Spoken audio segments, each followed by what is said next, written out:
things quickly fell apart for Masters once Bobby Lashley broke the Master Lock in 2007. And even as a kid, I knew it was over for bro. And then what makes it 10 times worse, Bobby Lashley took your finisher years later. It's Majay back here with another video. Today we're beginning into a video by WrestleMania. The video is going to be on 10 biggest WWE wrestler fall-offs. And before we get into this, don't forget to leave a like and subscribe if you've been really enjoying my content and if you really like the WWE content, because I'm gonna keep this going. But getting into this discussion about this, and when we react to this, one person that comes to mind when I read this whole title, wrestling fall-offs, one person that really reminds me is Lars Sullivan. Lars Sullivan, bro, this dude had he had the look, but it was, you can have the look and have the most baddest look out of any motherfucker on that roster, and he had the bad. But I'm not saying mental health is any type of joke, and you got to take your time and get into the wrestling when you can, but he just had so much bad luck, bro, especially getting exposed for the hub content he had. Oh, I'm sorry, bro. Bobby Fish. Debuting on the NXT brand in 2017, Fish would align with Adam Cole and Kyle O'Reilly to officially debut the Undisputed Era. The group was incredibly successful, and even winning Tag Team Championship Gold. The group dominated the Black and Gold brand for several years. However, when the group disbanded, things started to tumble for Fish's career. Even though he made a brief return, he was released from his contract in August 6, 2021. It didn't take long for Bobby Fish to find some new work as he debuted for All Elite Wrestling. I don't know, Bobby Fish has always been the oddball out, bro. I feel like everybody in Undisputed Era was great, but when you split them and you just have that one person that needs to be in the group, it was just Bobby Fish. He just, I don't know, he just fit into a tag team wrestler for me. I'm not saying he could have other potential, but I don't know, look what happened. It just kind of didn't turn out to what it turned out to be. On October 6, 2021, whilst the stint only lasted a year, Fish's contract with AEW expired and his contract was over in Impact Wrestling, but that's where things took a very big turn. Fish would have a short and largely unsuccessful run in Impact Wrestling, and it was all down to one poorly received promo that derailed his momentum. Fish arrived in Impact with a strong reputation from previous promotions, raising expectations that he could become a meaningful addition to the roster. However, things went quickly wrong due to a confusing and ill-advised promo, as during the segment, Fish openly stated that he wasn't officially signed to Impact. While it may have been intended to blur the lines between reality and storyline, it instead created confusion and led to one of the biggest wrestling memes of all time. Fans struggled to take. Ah, man, it takes one promo, or it just takes something to just make everybody not take you serious, bro. This is why when people got to go out there, and if they're trying to be taken serious, not as a joke or anything, you have to make sure you know how to talk on a fucking mic or something. This is why they got promo classes. This is why they got a lot of stuff to just keep up with the wrestling business nowadays. That must have been awkward, him saying that in the crowd. Him seriously as a long-term contender, and even the company appeared unsure on how to position him afterward. As a result, his run never gained traction. He participated in few matches, including a title challenge, but he failed to make a lasting impression. Even worse was his run on the indie scene, as he suffered an injury pulling a hamstring which temporarily sidelined him. But the situation was made worse as he revealed that he did not have health insurance, adding financial stress to his physical self. I'm not gonna lie, was he just using a lot of gray? A lot of fucking Just for Men, because he got gray quick. I know a lot of people in wrestling use the gray just for Men and dye their beard, but damn, that went gray quick. Back. Alongside this, Fish hinted at ongoing personal problems, including a divorce that became public in 2025, which had contributed to the overall straight King Kong Bundy. Before there was Yokozuna. You know what, bro? Now that he added that part, it makes me really feel bad for Bobby Fish, bro. I hope his life gets under control, because I don't wish that on anybody, especially because life just be lifing, bro. And Like, I do not wish, like, bad luck on anybody. So I hope he gets his life together and, hopefully he makes some sort of turn. I know I literally just make a couple of jokes, but like, I don't wish any type of like ill will on people. Was King Kong Bundy, who was also pushed hard by Vince McMahon based solely on his scale tipping weight. Bundy would officially sign with the WWF just 2 weeks before the maiden voyage of WrestleMania, and even managed to squeeze his way onto the card as he destroyed Special Delivery Jones in a match that apparently lasted 9 seconds, even though it was nowhere near that. From there he began an upwards trajectory that led him to the prime spot of the following year's Showcase of the Immortals, headlining against defending WWF champion Hulk Hogan. Expectedly, Bundy I'm not gonna lie, this looks like a fucking prehistoric Big Show to me. I'm not gonna cap. It does. It looked like he was Big Show before Big Show was Big Show. Oh man. He failed to outlast the Hulkster in their steel cage war, and after that Vince's interest dissipated after Mania. From headlining WrestleMania 2 to being in a tag match in the next Mania generation era, and even more so when he collided with The Undertaker at WrestleMania 11. Regrettably, King Kong Bundy passed away in March of 2019 on sour terms with WWE, having been part of the infamous 2016 class action lawsuit filed against the company.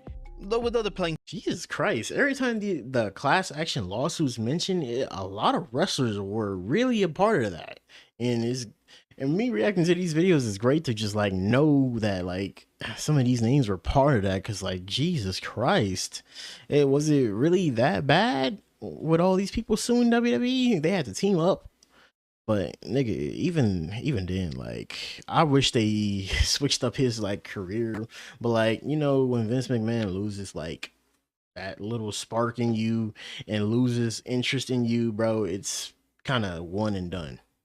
Having since made amends with WWE, such as 2026 Hall of Fame inductees Demolition, is hoping that Bundy will eventually earn his spot in the Hallowed Hall. Number 8. Chris Masters. Yeah. Although his second stint between 2009 and 2011 didn't produce anything remotely remarkable, Chris Masters' first spell in WWE saw him positioned as a main eventer in the making. As the Masterpiece, he debuted the Master Lock Challenge almost immediately, which was head office's way of guaranteeing him weekly television time, while he also shared the ring on pay-per-view with the likes of Shawn Michaels, Kurt Angle, and John Cena. Unfortunately, things quickly fell apart for Masters once Bobby Lashley broke the Master Lock in 2007, and with Vince I remember this moment, bro. When I seen this moment, like, on Raw the first time, I kind of like knew it was just over, bro. Even as a kid, I knew it was over for bro, because like once you get something broken and can't keep something going for a while, these people are not gonna be on your side anymore, man. Like especially Vince McMahon, bro. Like, bro, you gonna have to like pivot into like another gimmick after that. But like once your little Master Lock gimmick is broken, it really sucks. And then what makes it 10 times worse, Bobby Lashley took your finisher years later on. Like, Chris Masters didn't deserve that, bro. He looked like he was about to be the next big thing, though. McMahon as creatively barren that year as he was in 2019, it left Chris benched before his eventual release. Tragically, his exit came just 6 days after he was suspended for a second time after breaking the company's wellness policy. Masters had a well-publicized painkiller addiction that he attended rehab for, but when he returned to television following his first suspension with a noticeably leaner physique, it left him to be the butt of several jokes made by the likes of Triple H and JBL. He was never able to fully recover from their mockery, ruining any chance he had of becoming WWE's latest freak of nature. Number 7. Gable Steveson. Historically, I mean, then again, it kind of was his fault too, because you just mentioned the drug thing, man. A lot of wrestlers get addicted because back in the day, you had to like show that big physique and everything, and that was only attainable, during like stimulants and, steroids, basically. Like, a lot of people say they didn't take that. It's a damn lie. But, like, bro, I hope you're doing good nowadays. When WWE has found success with an industry-changing wrestler, they try and repeat the process with another talent who has at least one similarity, regardless of the actual differences between them. Hence why it was so egregious when they tried to platform Gable Steveson as the new age Kurt Angle. Both had See, right here, this shit will work back in the day because like there's like a lot of stuff that was like shrouded in mystery and like back in the day. I mean, I'm really surprised that it still didn't work with bro with Hulk Hogan and them trying to emulate him. I forgot his name, but it's coming up right now. But what I'm basically trying to say, like, I'm like appalled that they tried to do this Gable Stevenson thing in like the new age where literally like a lot of wrestlers just keep pushing back on a lot of stuff nowadays. I mean, wrestling fans just keep pushing back on a lot of stuff nowadays. Olympic gold in freestyle wrestling, and both had taken their mat skills to the squared circle. But Stevenson was miles behind Kurt Angle in terms of adaptability.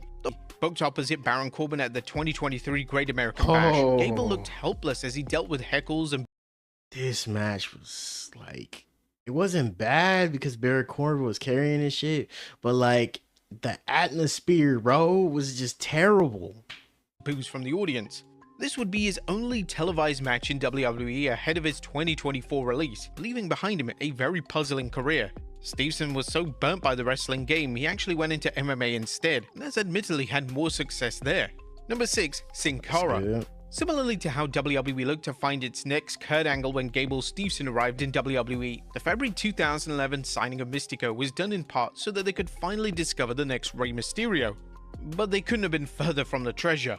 Debuting on the Raw after WrestleMania 27, the repackaged Sin Cara was destined to fail from night one, as a never-ending mixture of suspensions, injuries, and botches derailed him quite literally the second he stepped into the WWE ring. During his debut entrance, he got caught. I feel like it's the same world and everything, you know, with like wrestling backgrounds, but like I feel like it's just like two different worlds to try to, you know, adapt to what WWE is. WWE is like not, you know, the traditional wrestling company. It's still wrestling, don't get me wrong, but like it's just probably not what he thought it was back in the day. I mean, well, at his time there, he didn't even know. And like that's probably what it was. Probably was hard to adapt to shit. he wasn't used. He probably wasn't used to the whole little WWE atmosphere. Up on the ropes while performing his daring springboard into the ring. Just 1 week later, he fell from the top rope while attempting a Spanish fly in his first televised match. By the summer, he was suspended for a wellness policy violation. When we say never ending, we genuinely mean never ending. He left WWE 3 years after signing, at which point the former Hunico, who played the imposter Sin Cara during the mismanaged 2011 feud, was then handed the reins of the faceless luchador. As for Mystico, he returned to Mexico and refound every ounce of fame he enjoyed before moving to WWE, having failed to become what the company wanted him to be. Number 5, Jimmy Snuka. See, all it needs is just to take a refresher and go back to like your roots and do what you do best over there. So, man, I'm glad bro went back to doing his shit in Mexico and like being a good wrestler, because like I said, the change of atmosphere really probably sucked for him. Jimmy Snuka's career didn't fall off as such, it kind of imploded. Allegations of him having murdered Nancy Argentino, his girlfriend at the time, seriously tainted his legacy. After reopening the case after several decades, he was finally arrested in September 2015 and charged with third-degree murder and involuntary manslaughter, though he deemed he was unfit to stand trial before his passing. Even away from his convoluted real life though, Superfly's time at the top of the WWF was already coming to an end. Career-defining moments like his Superfly splash off the top of the cage in Madison Square Garden and Roddy Piper bashing his head with a coconut were simultaneously era-defining, but there were no match for the surge in popularity being experienced by Hulk Hogan that propelled him up the cards. Honestly, this whole thing behind his career was like really disturbing, bro.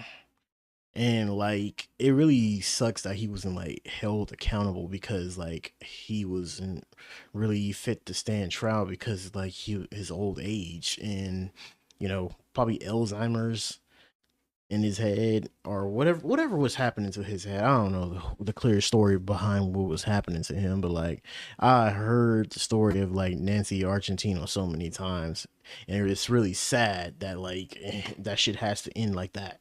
Take Snuka's spot, and by July 1985, he was gone.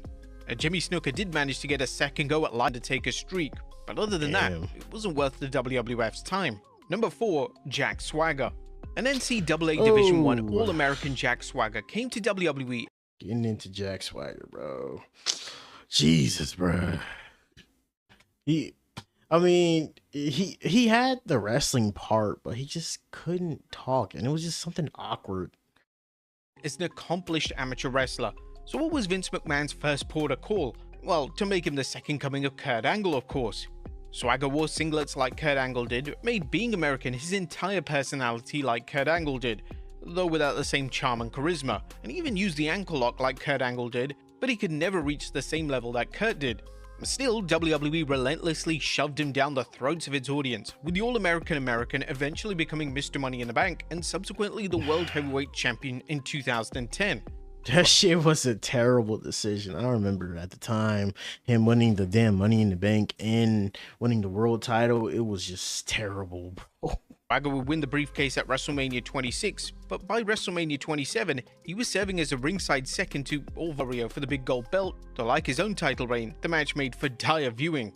2017. I don't know. This right here, I thought he was about to like make a whole little new change. He had a manager. He had like a fire ass song. Man, you know, everybody was like saying "We the People" and you know, keep saying keep singing along with that. Bro, that shit was fire, bro. But like, it just didn't work out. This is another wrestler with the bad luck streak, nigga. Oh man. And me saying earlier, and I didn't. Me logically thinking, I keep forgetting they tried to make him another second coming of Kurt Angle. Cause what does WWE be doing? Trying to replicate? I think they are done doing that. I hope so. He marked the end of his time in WWE, by which point he had become a jobber to the jobbers, let alone a jobber to the stars. Number 3, Vladimir Kozlov. One of the most boring wrestlers of all time, Vladimir Kozlov was Vince McMahon's 2008 candidate to receive the yearly Bizarre Push, with his calendar that year starting by squashing SmackDown's pool of undercarders and ending by challenging WWE Champion Triple H at Survivor Series.